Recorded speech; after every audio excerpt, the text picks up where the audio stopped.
The wind howled through Port Haven, a small fishing town nestled along Maine's rocky coast, on that gray November afternoon in 2024. Mia Caldwell, a 29-year-old barista at the Salty Bean, was trudging home after a double shift, her sneakers soaked from the drizzle. Her scarf whipped around her face as she cut through the harbor path, the quickest route to her tiny apartment. The air smelled of salt and seaweed, and the waves churned restlessly, slamming against the docks.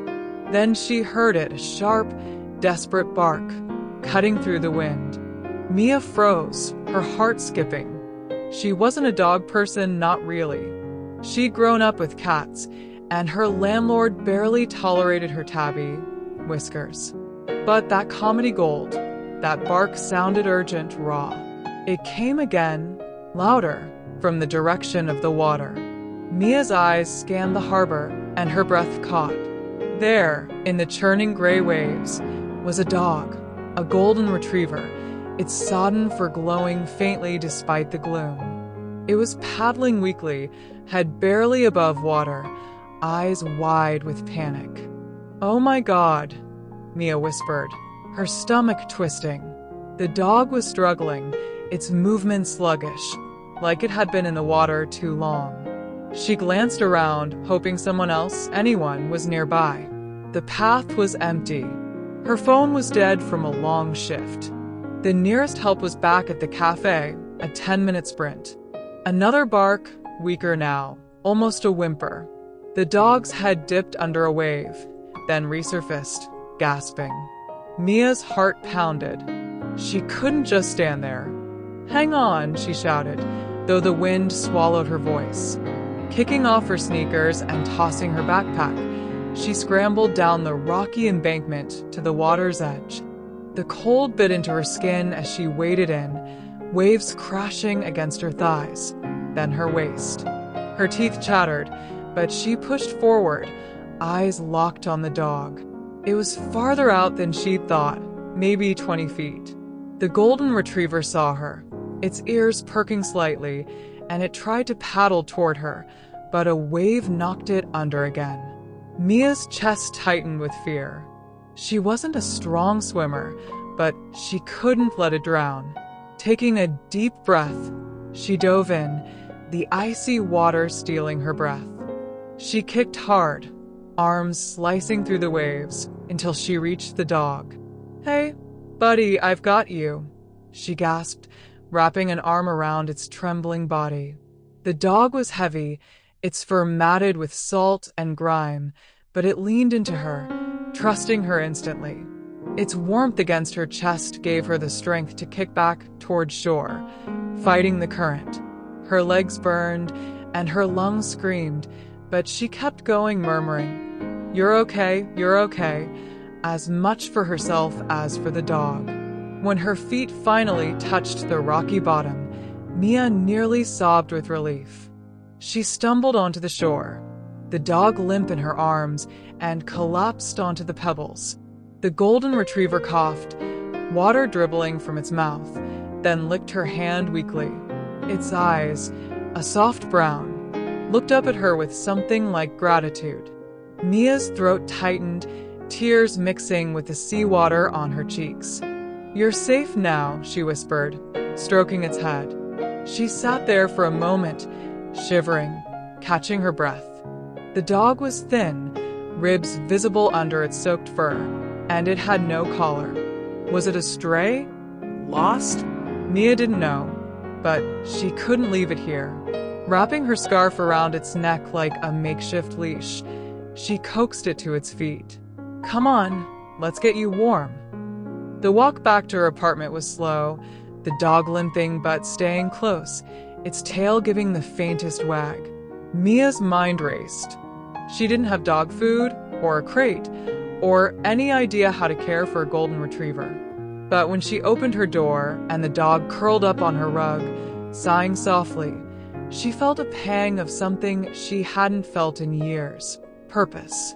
Over the next few days, Mia named the dog Luna, after the pale glow of her fur in the moonlight that first night. She borrowed money from her coworker, Jake, for a vet visit. Luna was malnourished, with a mild infection from a cut on her paw, but the vet said she was young, maybe 3 years old, and would recover with care. "She's a fighter," the vet said, smiling. "And she's lucky you found her." Mia bought cheap dog food, a leash, and a brush, wincing at her dwindling bank account. She bathed Luna, working out the mats in her fur until it shone golden again. Luna followed her everywhere, sleeping at the foot of her bed, her gentle snores filling the quiet. Mia posted about Luna on the town's Facebook group, attaching a photo of her soulful eyes. "Found this golden retriever in the harbor. Anyone know her?"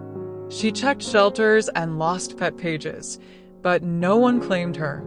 Part of her was relieved. She was falling for Luna's quiet loyalty, the way she'd nudge Mia's hand for pets when she seemed sad.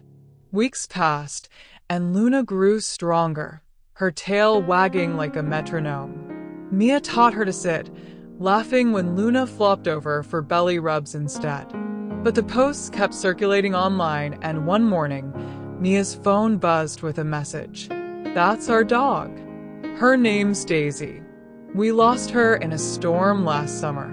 The sender, a woman named Claire, lived an hour away in Rockport. She attached a photo of a grinning Daisy, unmistakably Luna, with a red collar Mia hadn't seen. Mia's heart sank. She'd known this might happen, but the thought of losing Luna, Daisy, felt like a punch. She stared at the dog, sprawled on her couch, chewing a squeaky toy Jake had brought over. "You got a family, huh?" she said softly. Luna tilted her head, as if sensing her mood. Claire and her husband, Tom, drove to Port Haven that weekend. Mia watched from her window as their car pulled up, her stomach in knots. When she opened the door, Luna bounded forward, then froze, sniffing the air. Claire's eyes filled with tears. "Daisy," she cried, dropping to her knees. Luna's tail went wild, and she launched into Claire's arms, licking her face, then Tom's, her whole body wiggling with joy. "She went missing during a thunderstorm," Tom explained, his voice thick. "We searched for weeks. Thought she was gone for good." Claire hugged Mia, sobbing. "You saved her. You're our hero." Mia forced a smile, her chest aching. She handed over Luna's leash, the one she'd bought with her last paycheck. "Take good care of her," she said, barely a whisper. Luna looked back at her, head cocked, and Mia had to turn away to hide her tears. The next day, Claire sent photos. Luna chasing a ball in their yard, sleeping on a plush dog bed, her red collar back on. "She's home. Thanks to you," Claire wrote. "Come visit anytime." Mia saved the photos, her heart bittersweet. She'd lost Luna, but she'd given her back to the people who loved her first. Months later, on a sunny spring day, Mia walked by the harbor again. She didn't have a dog, not yet. Her landlord still wasn't budging, but she'd started volunteering at the local shelter, brushing golden retrievers and dreaming of the day she'd have one of her own. She thought of Luna, her harbor miracle, and smiled. Some rescues, she realized, weren't just about saving a dog. They were about finding something in yourself, too.